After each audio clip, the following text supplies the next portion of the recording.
So probably live, hopefully live. Looks like we are live. You never know, this thing is always glitchy when it gets started. So anyway, welcome to another live stream. This will probably be the last live stream of 2021.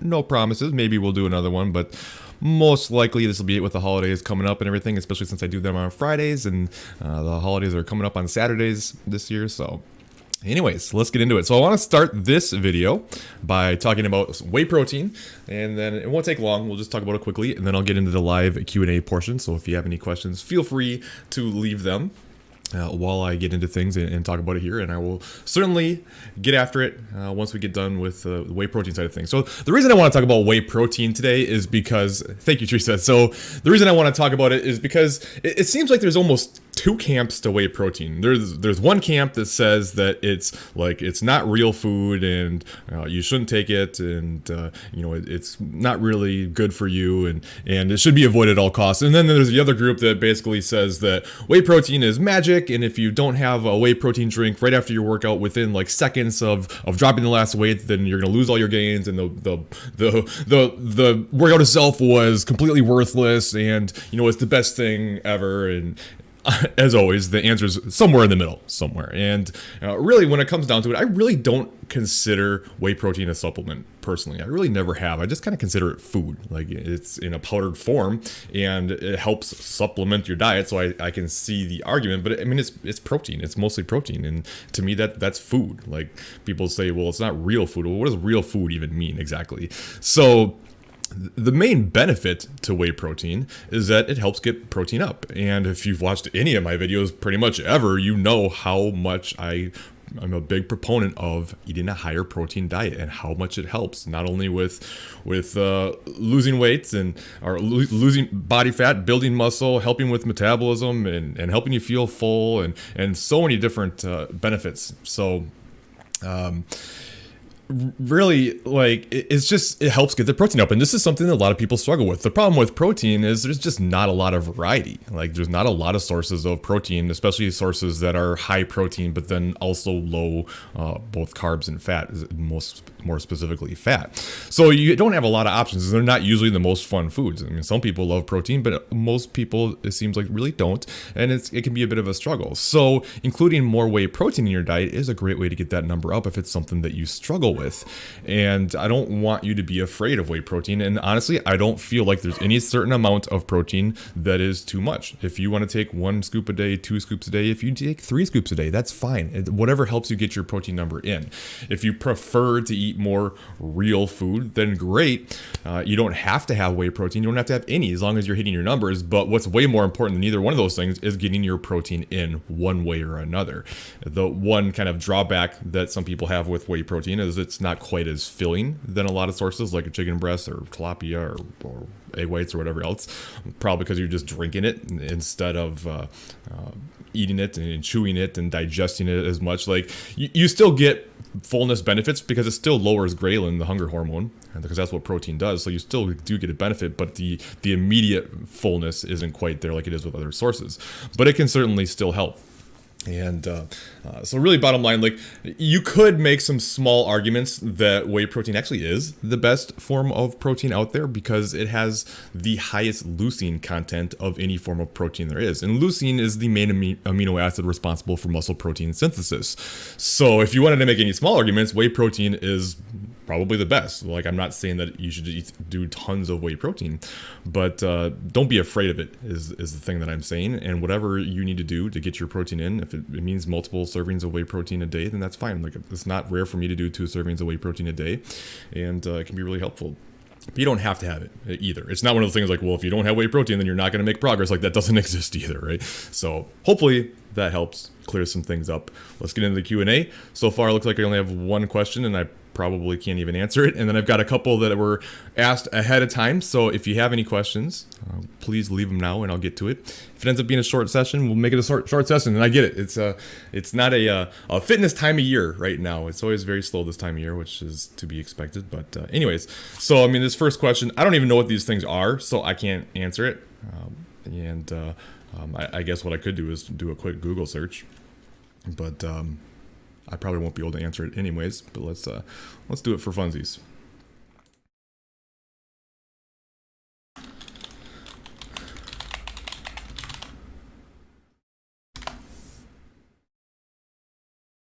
Yeah, that's not helping me at all. Yeah. Sorry, no idea what that is. Can't answer.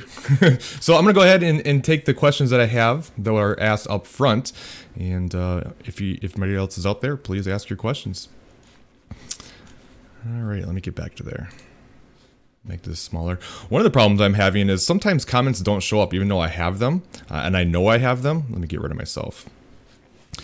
So, I mean, take a look at this. Like, it says 3 comments under this post, but there's only 2 comments there. And I know that there was another comment, and I kind of remember the gist of it, so I'll answer the best I can. But whoever asked the question, I apologize. It's just not here, and I don't know why. I even went under my normal YouTube studio to click on comments to see if it would show up there. It didn't. I went into the spam to see if it got marked as spam. It didn't. So I guess it's just not there. So yeah, if you don't either, then I would say not something to bother with. I don't know what it's even supposed to be for. All right, so let's do the questions that I have. All right, I lost 74 pounds in less than a year. That is badass. Well done. I have 40 more pounds to lose. I'm in a reverse diet now for 6 months. I will start in January with a cut. Question is, should I stay in a cut to lose 40 pounds or should I break it up with another reverse? So as always, the question, I mean, the answer, it just depends. And my initial thought is you're probably going to have to split it up. I'm not saying you have to. It just kind of depends on how things go, right?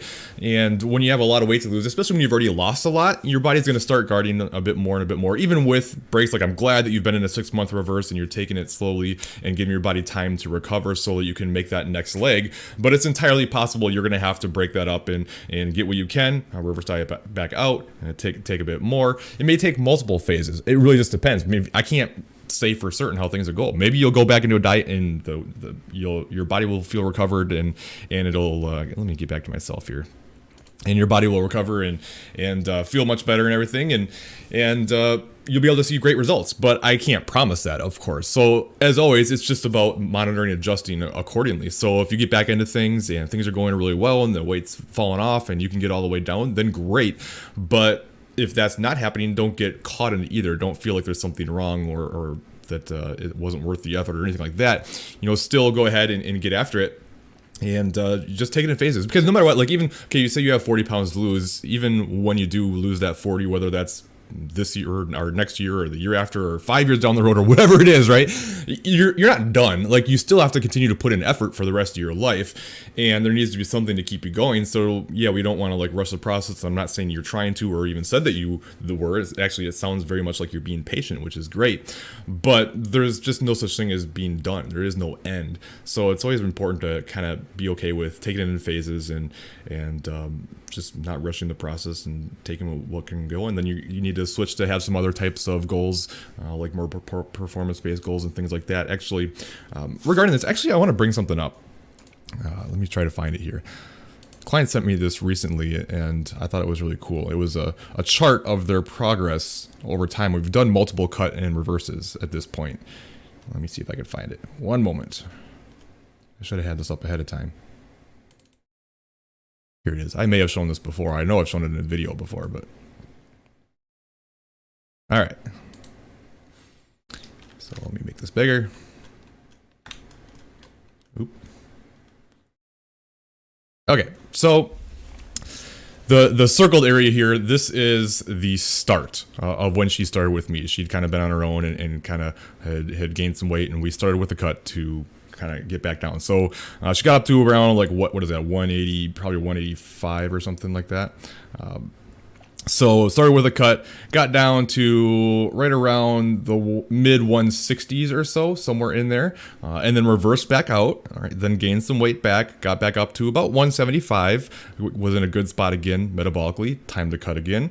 Back down to mid 150s or so, kind of up and down. Notice all the ups and downs and how it's not like a linear line. It doesn't work that way. And got down to the mid 150s or so. All right, and then started gaining some weight back through the next reverse diet to put her back into a good place again. Got back up to about the mid 160s or so, and then started to cut again, down to the mid 140s or so, reversing back out, kind of up to the higher 140s, and taking it from there. This is what I mean by that, by taking it in phases, and why we can't be so terrified of gaining weight in the reverse phase, because you have to think big picture and see how we take this in phases, and there's different times to be focusing on fat loss and different times to be building, and you know, it's just one of those things where it's going to ebb and flow, and we got to get past this. Well, I just can't ever gain any weight, and putting so much pressure and emphasis on it and feeling bad about ourselves. It's like, it's a long journey. It's a long process. And again, it's your whole life. But this shows you, all right, just because you're gaining weight doesn't mean you've lost everything and it wasn't worth it. In fact, doing this is what got her down here. Like, I guarantee you, if we started at 185 and tried to get all the way down to 145, it never would have happened. It would have been an absolute nightmare. She would have felt like crap. It would have been just a terrible experience. And what usually happens when you try to get all the way down and never back off is your body just fights you too much. You eventually can't handle it anymore. And you just say screw it, and then you end up gaining weight back super fast because of it, and then you panic because you've gained all that weight so quickly, but your body hasn't had time to recover yet. So then you try to diet again, but your body hasn't recovered, so you can't respond, and it just turns into this nightmare, right? So this is why we want to slow down. Yes, it takes long time sometimes to get through it all, but again, you have your whole life ahead of you, and this kind of shows what can happen if you kind of do things the right way. So hopefully that helps. All right, where was I? So we got some questions. Let me jump over. Do I have diet change recommendations to get over a cold? No, sorry. Vitamin Z, and not a doctor over here, of course. I hope you feel better. Okay, I think you were the one that answered the question that didn't show up, so I'm going to try to remember that one too. Went on a diet break for 2 weeks only. Do you directly go to maintenance calories for 2 weeks? In my case, 500 plus calories and for 2, and then cut back down for 2 months and repeat. That's one way to do it. And I'm going to try to cover your question. I apologize. I don't know what happened. Like I said recently, like, I know you answered the question. I know it was kind of long, but it was in here, and it says 3 comments, but there's nothing there. Like, it is gone, and I don't know where it is. So I wouldn't read it all anyways because it was a lot. But I know that the gist of it was basically, if I remember right, and correct me if I'm wrong, that it was like, okay, like, should you do 2 weeks on, 2 weeks off with a diet break, or can you do like 3 weeks off and 1 week on, or 4 and 2 and 1, and you know, different types of diet breaks within a cutting phase. What's like the right way to do it? There is no right or wrong. So 2 weeks on and 2 weeks off is something you can do. It can be helpful, but it just kind of depends, and there's no right or wrong answers, and however you want to break it up is fine. And you know, the study that did the 2 weeks on, 2 weeks off showed some great results, and I've seen people do well with that, but it also requires a bit more patience. It's going to take more time. It depends on how much weight you have to lose. Like, if you got 150 pounds to lose and you're doing 2 weeks on, 2 weeks off, I mean, that's a long time, you know what I mean? And usually I try to take diet breaks around every 6 to 8 weeks at a minimum anyways, no matter how things are going. Not always, I mean, it kind of depends, but there's no right or wrong answers. I do like to take 2 week breaks as much as possible. I just find that people tend to respond better after 2 weeks versus just 1. But yeah, I mean, that's kind of the gist of it. Is you go on a diet break, you go around maintenance. Don't get too caught up in that. A lot of people go, well, how do I predict my new maintenance? And I don't know about this and that. The point is, get more calories, right? Like, even if it's just a few hundred calories, even if your maintenance would have been higher than that, still that alone is going to give you a nice break, both mentally and physiologically. It's still going to help, and some good things could happen. So it's a rough estimation. You can always try to predict it, but don't get too caught up into it. You can also take like how fast you're losing. So if you are losing around a pound per week or so on average, then that would be about a 500 calorie increase per day, 3,500 calories. You could always do that and do that sort of equation. But the point is, taking a break with higher calories, a little bit less cardio, very beneficial, and don't get too caught up in the exacts. But yeah, I mean, that's kind of how it works, but it doesn't have to be 2 weeks on, 2 weeks off. And you can go by feel. Like, if things are going really well and you've been dieting for 4 weeks and you still feel good and are seeing good progress, you can keep going before taking a break. But I do recommend around 6 to 8 weeks or so taking a break, even if things are going well, just to make sure you keep yourself in a good spot. And it can have a lot of benefits to make sure the process keeps going well long term. I do, of course, I am biased, as I am a Core Nutritionals ambassador, but I do love their ISOs. So the one that I really like, I think, is out of stock right now. Let me see here.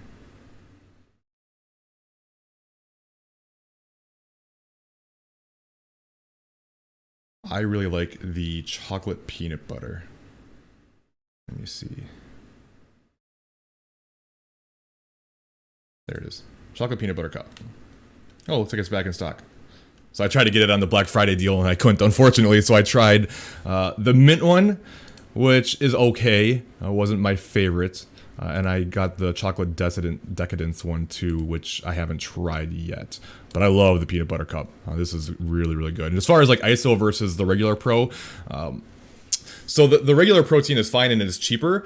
The benefit of an isolate is a couple things. One, it's more macro friendly, so you're going to have a bit less carbs and fats, and so you get more protein per calorie, so to speak, of the scoop. And then also, two, it's a little bit quicker digesting, not really a big deal, but the main benefit for people who are lactose intolerant, sometimes if you're lactose intolerant, taking an isolate can be fine. Not everybody, especially if you have a specific whey intolerance, but for a lot of people who do have a lactose intolerance, an isolate will be okay because the isolate process kind of strips out the lactase or lactose or whatever. Sorry. So that can be the benefit, but it is a bit more expensive. So if you want to save a little bit of money, the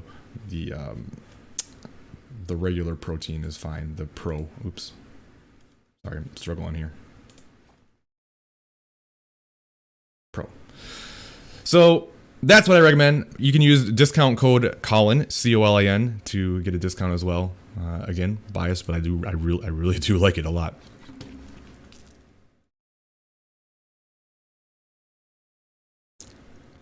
What are your thoughts on vegan protein sources? I'm not a vegan, but sometimes lots of whey causes digestive challenges. Oh, I shouldn't have closed it out. So there are vegan protein sources, and Core has one as well. Sorry, this is probably sounding like a commercial, which is exactly what I hate doing, but I'm giving you my opinion based on your questions that you ask.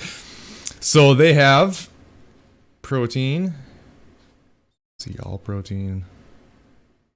And again, if you haven't tried, Marcus, the isolate, let me know. Or the isolate might be good for you. If regular whey bothers you, sometimes isolate will go really well. Otherwise, they have Core Vegan, which I've never had because I don't need to, but I've heard good things about it, and you'd always try that. So I know that a lot of times vegan protein sources can be pretty chalky with their proteins, but the vegan protein sources are fine. The main drawback of a vegan protein source is they're typically low in leucine, which is the main amino acid responsible for muscle protein synthesis, as I just mentioned.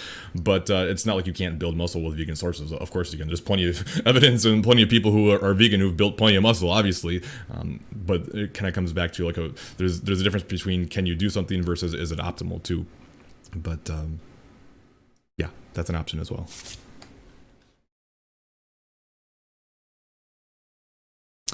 How long is a typical bulk? What is average gain per week during a bulk for a small gal, 5'1", 134, then cut 500 per day, or a percentage? Or I don't understand that last question, Liza, but you know, there's too many variances to say, okay, this is how long. Like, so I can say that I recommend for a leaner bulk where you're not, like I do recommend a leaner bulk because being in a surplus is what's going to be the most optimal to build muscle, but people make the mistake of thinking that if you eat in a huge surplus, you build that much more muscle, and it's really not true. For the most part, you only need a small surplus, and a large surplus isn't going to build you more muscle, but it is going to store more body fat. So usually a couple hundred calories or so is going to be enough. I recommend around 0.2 to 0.5% of your body weight on average per week in a lean building phase, gaining that much to make sure that you're optimally building muscle, but not building too much. Now, of course, there's a lot of variance in like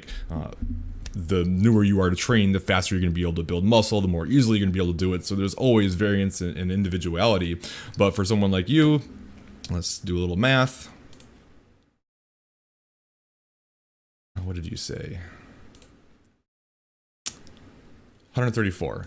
So if we were to do 134 times 0.2%, would be about a quarter of a pound up to 0.5%. So between about 1/4 and 2/3 of a pound per week on average. This is an average. You're going to have more. Some weeks you're going to do more. Some weeks you're going to do less. It's not going to be, okay, you just build exactly that much each week. You're looking at it as an average over time, and don't get too caught up in it. And once you get into a spot like that, that's a good place to hold until your body starts to maintain, and then you bump up your calories. It's kind of like it's kind of like reverse dieting, but with a specific purpose of building muscle, where you'll eventually find a spot that is a good surplus for you, and you hold that until your body stops gaining, and then you bump it up a little bit more to get it moving again, so to speak. And like how long? The longer the better. Like if you really want to build, the longer you're in a build, the better off you're going to be. And if you're specifically trying to build as much muscle, I do recommend at least double the amount of times that you dieted. So like if you dieted for 6 months, at least building for a year, the more the better though. You can go 3-4 times, like that's great. And yeah, there's no typical, like everyone's different. And then I guess I don't understand the last part of the question. So if you could. Looks like you are, let's see, should I cut or not is what I meant.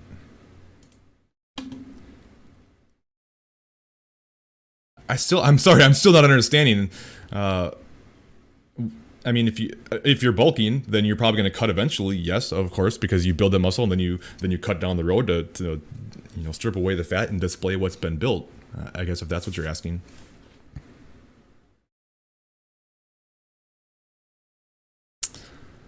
So I think the most leucine that can be used for anabolism is somewhere around like 3 to 4 grams or something like that.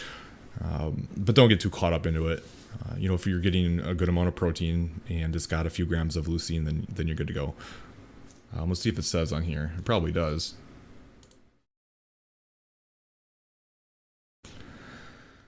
Label.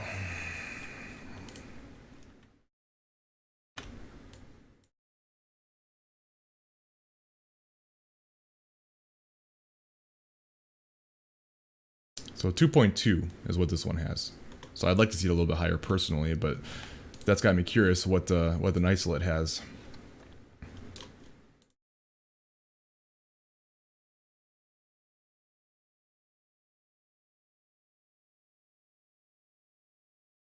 Yeah, it's about the same, 2.5. It also depends on how much protein you're getting. So a whey protein, a scoop of whey protein is usually going to be around 25-ish grams of protein. So to get the most you can out of a source, you can usually do around 40 grams of protein to maximize the benefits of it. And there's a lot of arguments with this, and the higher the protein is, the more leucine you're going to get. So that 3 to 4 grams is going to be when you're eating more towards 40 grams of protein. So there's always that to consider as well. So that's probably why it's a little bit lower.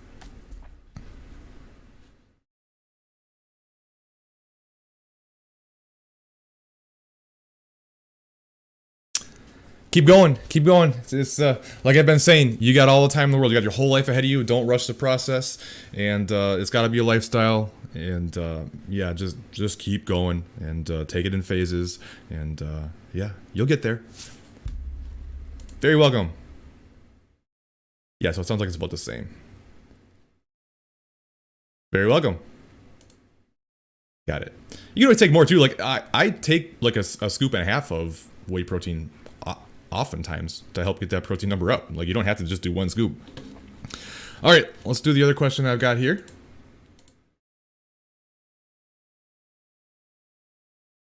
Let me get over there again. Let me get rid of that. Let me get rid of me. Getting better at this. All right.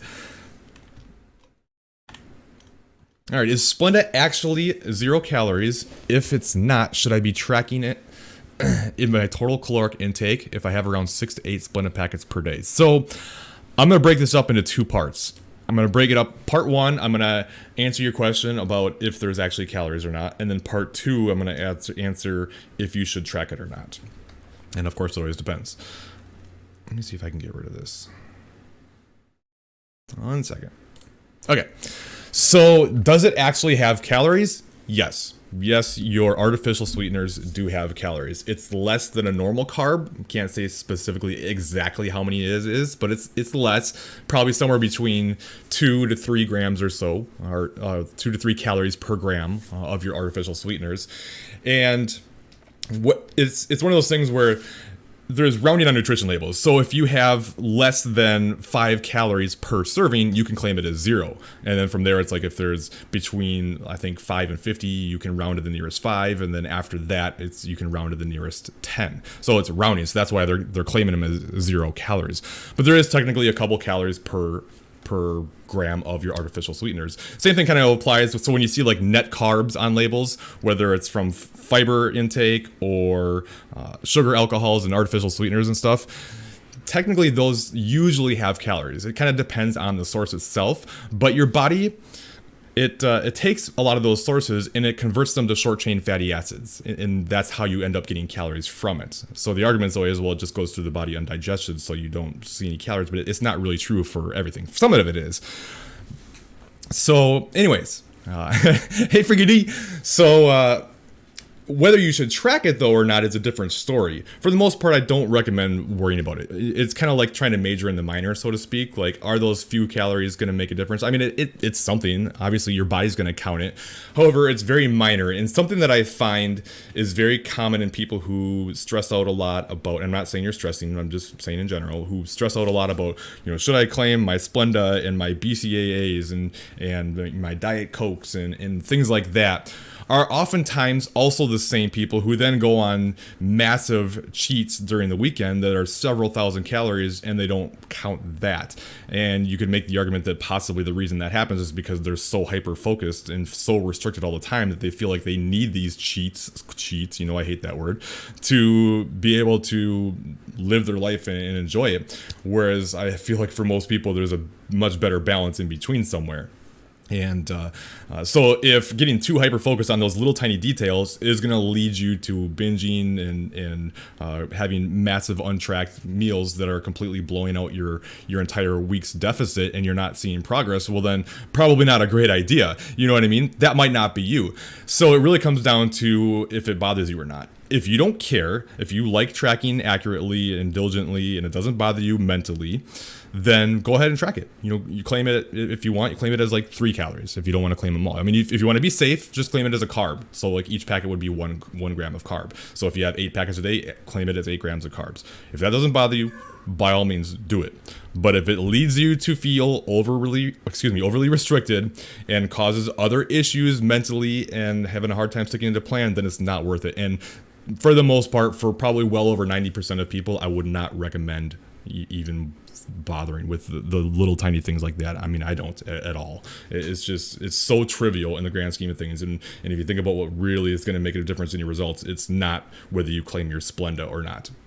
So, but if it doesn't bother you, do it. Some people, everyone's different. Some people love tracking super accurately and it doesn't bother them, and they can live a happy life, then great. But if it's messing with you, a lot of people will say that they claim that they like it that way, but then they continue to have these big blowouts. And it's like, well, no, I think you're just getting a little too overly hyper focused on the small details. All right, what do we got? Hey, buddy. Oop, let me make this a little bit smaller. All right. Finishing up week 7 of my planned diet of 12 weeks. It's going super well, so I'm tempted to continue to maybe 16 weeks. Should I resist the temptation and reverse diet after week 12? I would get to 12 weeks and then reevaluate from there, Jose. So there's nothing wrong with going past it. But you need to, you're only about halfway there at this point, and you may feel way different at the end of 12 weeks versus week 7. I just finished my 12-week cut myself, and at week 7, I was fine. I felt like I could have gone forever. By the end of week 12, I was done, just done. And super food focused, crazy hungry. My sleep was being interrupted, wasn't feeling very good, a bit more moody and stuff like that. So it's very different by the time you get there. So usually what I recommend at a minimum, so if you're doing a 12-week cut and you're on week 7, so if you haven't taken a diet break, I would do that now. I would take a 2-week diet break here, and then if you still want 6 more weeks of dieting after that, you could make it a 14-week cut instead. You can still do 12. I don't know what your plan was, but it's a good idea to take a break in the middle, and then you could get to the end of week 12, maybe take another break at the end of your actual cut, see how you're feeling, and if you still feel okay, you're still feeling good, you're still feeling motivated, and you can still, see progress and all that type of stuff, then go ahead and extend it for another 4 weeks, and then from there. But knowing yourself well, what you don't want to do is force it if it's not there. That's one of the big mistakes a lot of people make, is they feel like they have to like get to a certain spot and they're not there, so they have to keep going because they're not there. But then they can't stick to the plan and they keep blowing out, and it just turns into this nightmare that takes forever and they never actually get there. It's like, just be okay just with being done and knowing that you got your whole life ahead of you, and the time to cut again will come. And yeah, glad that made sense. The maximum length of a diet, it just comes down to how well you can stick to the plan and how well the plan is going. So if you're seeing results and you're feeling okay and you still have room to make adjustments through plateaus, then you can keep going. Like, there's no like maximum for the most part. It just kind of comes down to if you can do it or not, and again, not forcing it. Hey Jake, very welcome. All right, I think that's all I had. But I'll give it another minute or two here. If anybody's got anything else, do it quick. Short session today. Not terribly surprised. This time of year is not the highest. What's the word I'm looking for? I don't know. It's not a great time of year for fitness people. Let's just throw it out that way. That's okay. It is a time of year to enjoy other things and stuff. You still want to fall into the all or nothing. Like, just because it's Christmas coming up and stuff doesn't mean that we need to blow it out for the next 3 weeks. Enjoy your time, enjoy your day. You can't screw this up. I'll make a video about that soon. But we don't want to fall into the all or nothing. That's the big mistake. And I'll say this too, like, I have no data to support this, but I have found personally, like, that people who start their journeys this time of year, there's a high success rate of people who start in like November, December. People who start around this time of year when most everybody else is taking a break or whatever else. People who start now, they're just so committed, right? Obviously, if you do it this time of year, they're very committed to what they're doing, and it just goes really well. Like, there's something about people who start this time of year that they see really good success. So it's always something to consider. Liza, I'm going to come back to you and handle this one first. So the cut went well. If you are not following me on Instagram, you should be, for one. But follow me at Colin DeWaay. And I did updates every 2 weeks on my cutting phase. So you can see posts like this that showed like the differences. And what I did was I was going in there and kind of giving updates on my macros. So like, let me click on one. Okay, that's not what I wanted to do. What's going on here? There we go. So showing like the macro breakdowns, the progress I was making, how much I was eating, how much cardio I was doing, what was happening with my waist, things like that. So I laid it all out on Instagram, and I'll do the same here now through my reverse, at least the initial stages of the reverse, and take it that way. So, but it went well. So it was 12 weeks, and 4 of those weeks were diet breaks. So technically only 8 weeks of dieting. So I dieted for the first 5 weeks, then a 3-week break, 2 weeks of dieting, 1 week break again, 1 last week of dieting. Now I'm done. So this is what I mean about there's no like one set way. Take it as it goes. Take it how you're feeling, how life is going, what's happening during that time. Like, this isn't, if I was to design a 12-week cut and diet break program, this is not how I would design it, but that's just how it came to be for myself as I went through the process and how I was feeling and what my life was looking like, and it was fine. So in those 12 weeks, 8 weeks of dieting, I lost about 10 pounds, a little less than 10 pounds, lost 2 inches off my waist.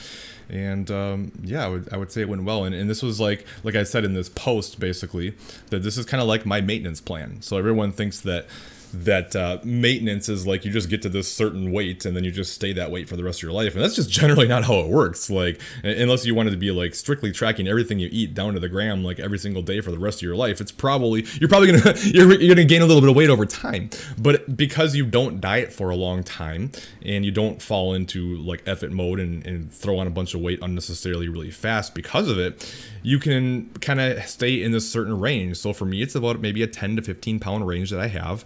And as I start to gain weight over time, once I start to get a little bit more uncomfortable, then I do a quick cut just like this, get in and get out, and then I don't diet again at all. So right now, I've already committed to not dieting at all in 2022. So at some point in 2023, I may cut. We'll see what things look like, but that's the earliest that I will cut. And because you spend so much time not dieting, like I hadn't really dieted in 2 years at this point. So I was in a really good spot metabolically, could get in, get out, and then I'll slowly gain some weight back and diet back again. That's how maintenance works to me. Small cuts over a longer period of time. Do some people lose weight and then just keep it off and basically maintain it for a long time? Sure, but I mean, it's really, really, really rare. And again, usually people who are like super hyper focused on this stuff. But yeah, I mean, this was a current picture of me, liking how I look, and will I maintain this? Nope, and that's okay. I'm so beyond caring what I look like or what anybody else thinks what I look like at this point in my life. There's something nice about getting older. You care much less about that type of stuff, but it's fun. It's more like a challenge, so to speak, and it's fun to have that challenge, but not like place all my self-worth on it. And eventually I'll start gaining some weight back, and that's okay. I want to try to maintain a little bit leaner this time, but we'll see. It's not a huge deal to me. So thanks for asking. Also, while I'm here, if you are interested in online coaching, head to my website, ColinDeWaayTraining.com, head to coaching, come down here. It does come with a 30-day money-back guarantee, meaning you can try it out, see if you like it or not. And if you decide it's not for you within 30 days, you can get your money back. So it's literally risk-free. And then just come to sign up now. Fill out the application, and I will do a video, kind of like I'm talking to you right now. I'll do a video with your application up here, kind of going over things and giving you my thoughts, and I will email to you. If you don't see a response from me within 24 hours, then check your junk/spam folder. I can pretty much guarantee it'll be in there. All right, what else we got? So progressive overload is basically you do more volume over time. So volume can be a lot of things, but the main thing that we're looking at with volume is typically sets times reps times weight. You take that math equation, that's your volume. So that volume is going to go up over time. Now it could be other things too, like time under tension and muscle tension and I'm drawing blanks right now, but there's a lot of different ways to factor in different types of training intensities and things like that. But yes, you do have to progressively overload over time to continue to see results when it comes to building muscle. Something that a lot of people do is they just kind of do the same thing week in and week out. So they'll go in and they'll do 3 sets of 12 at 50 pounds for X exercise, and they just keep doing that over and over and over. And it's like, so at first when you start doing that, you'll see some progress, but then your body adapts to that, and then you're just going to stay the same, and you're going to see no more progress because of it. So it's got to go up over time. Now there's many different ways to make your volume going up. There's increasing reps with the same weight. There's increasing weight with the same or even less reps. There's increasing sets. There's increasing total exercises. There's an increasing in your training frequency, and it's not going to be this straight linear like always more. We're talking about a bigger picture over time, block by block by block, even macro cycle by macro cycle, which is like several blocks put together, but it's going to go up over time. I used to pay really close attention to like total volume and really breaking everything down to try to make sure that those numbers are going up. I don't really do that anymore, so to speak, because it's going to kind of happen naturally. Like as you get stronger and continue to push yourself, these numbers are going to go up by themselves. And I think getting too hyper focused on that stuff can be a deterrent for a lot of people. But as long as you're pushing yourself and pushing to do more over time, like it's just going to happen naturally, and you're going to continue to get bigger. But yeah, if you just keep doing the same thing all the time, it's not gonna do anything. Thank you very much for the super chat. I really do appreciate it, and I'm not just saying that. Very much appreciate it. Brands like Gorilla Bow good or almost as good as weightlifting for muscle building during a bulk or break? Gorilla bow. I'm assuming it's just a resistance band, but let me bring it up.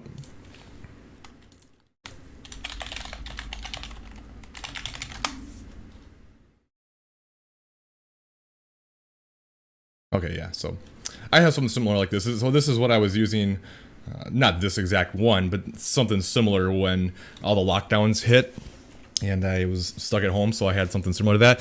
It's not as good as for building muscle, but it's definitely good enough to at least retain what you have, and you can still build muscle with it. When you're doing lighter resistance like this, where you don't have as much weight / resistance, then it's more important to get closer to failure than it is with heavier weights.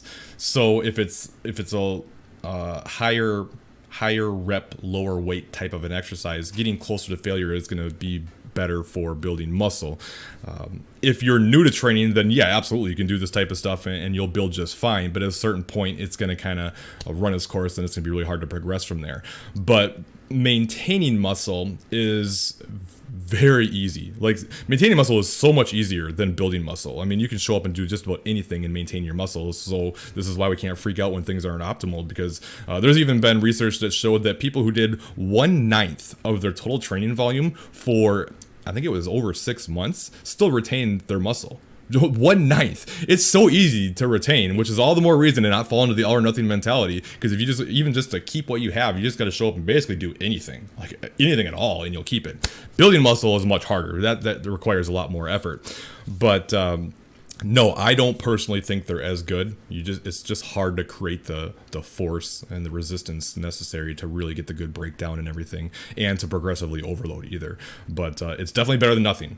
Anything's always better than nothing, and you can certainly progress with it, and you can still see results. But if you wanted to argue if it's as good as weights, I would not make that argument personally. Some probably would argue with me on that. I'm comfortable with my current weights and have increased over a month, but how often should I increase weight or reps fine as well? I do home workouts on YouTube with dumbbells. So there's not like this one set way of doing things. Like, typically a block of training for me is around 6 weeks, so that's when I find that myself and a lot of people start to get pretty run down and need some recovery, going through a deload before shifting things up.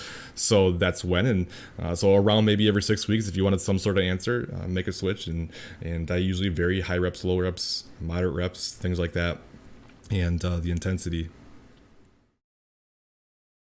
But the YouTube workouts, I mean, I'm assuming that's almost more cardio based than actual like strength training based, and that's not going to be nearly as optimal for building muscle. I could be wrong. I don't know what they are like for sure, but there is a difference between like all these workouts where you're like running around and doing cardio between sets and stuff like that. That's not helpful for building muscle. Rest periods are for rest, not for like burning calories. You know what I mean?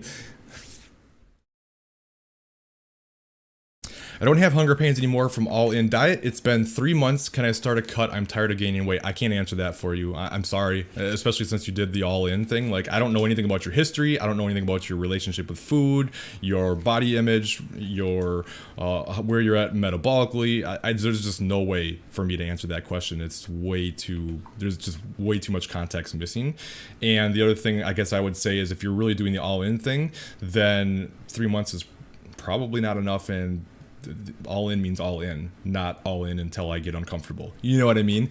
I'm not someone who is very well versed with the all in. I did do that video about all in versus reverse dieting and some of the differences and stuff, but I would recommend Stephanie Buttermore's channel, going through all those videos about all in, because she has gone through the process and would be a much better source than me with regards to that stuff.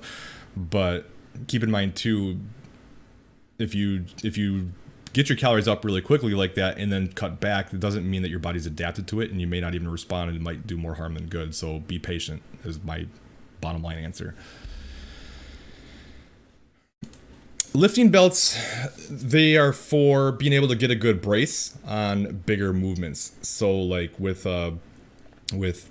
back squats, deadlifts, things like that. So it's not really for protecting your back, like just by wearing it. It is in a roundabout way it is, because what you do is with the belt cinched around your waist, you bring in a big breath of air into your belly, not your chest but your belly.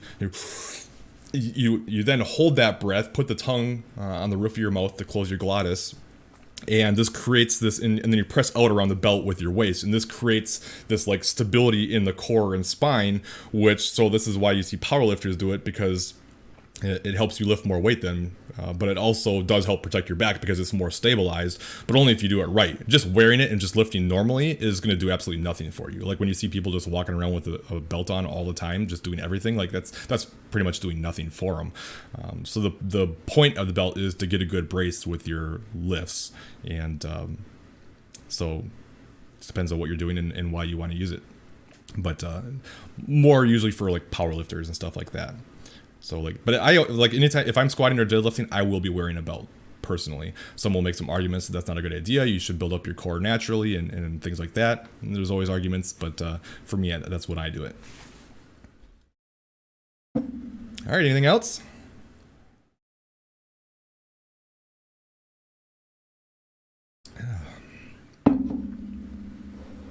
All right. I think that's it. If something comes in, I'll handle it here. But 3 weeks left or so, end of the year. Finish strong. I'll be probably doing one video a week for the remainder of the holiday season, and then try to get back into my 2 per week after that. We will see, and always just kind of depends. But yeah, I hope everyone has a wonderful holiday season. If you need anything from me, just hit me up. You know where to find me. And yeah, have a great weekend and a great holiday season. Thanks, everyone. Let me see how I end this now. Oh, no momento. There we go.